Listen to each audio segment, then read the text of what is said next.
voulais qu'on parle aussi d'une autre chose qu'il y a eu ce week-end en Belgique. Je crois que vous l'avez tous vu. On a appris malheureusement vendredi le décès de Fabiola.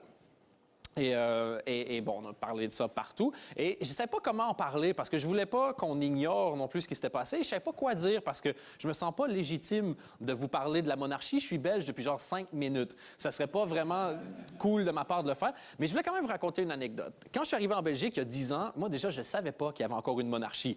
Donc, je débarque de l'avion et je pensais atterrir en Belgique. On me dit, il y a une monarchie. Je fais cool. Je savais pas que j'atterrissais au Moyen-Âge. Pour moi, c'était vraiment un voyage.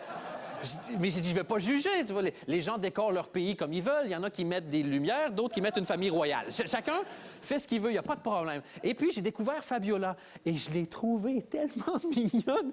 Elle me faisait penser à ma grand-mère, en fait. Le côté, le petit bout de femme comme ça. Et ma grand-mère et Fabiola avaient un autre point en commun. Elles partageaient une passion immodérée pour la laque. Dans les deux cas, c'est assez...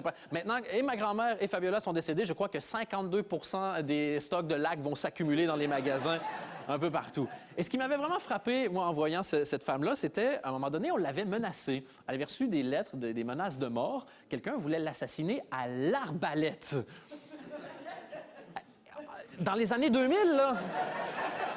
Tu sais, oui, en 1422, mais dans les années 2000. Et je me suis dit, ils vont la cacher, tu vois, Fabiola fait. Eh bien non, Fabiola s'était présentée en public, vous vous souvenez probablement de la photo, avec une pomme.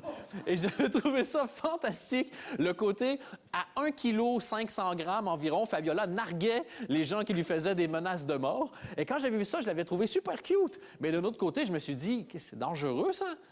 Vous avez vu comment elle est toute petite, Fabiola? La pomme a l'air lourde dans sa main. Ça se trouve, elle éloigne un peu le bras, elle tombe par terre, elle s'écrase la tête et c'est fini. C'est pas l'arbalète qui va la tuer, c'est la pomme. Fallait faire gaffe quand même.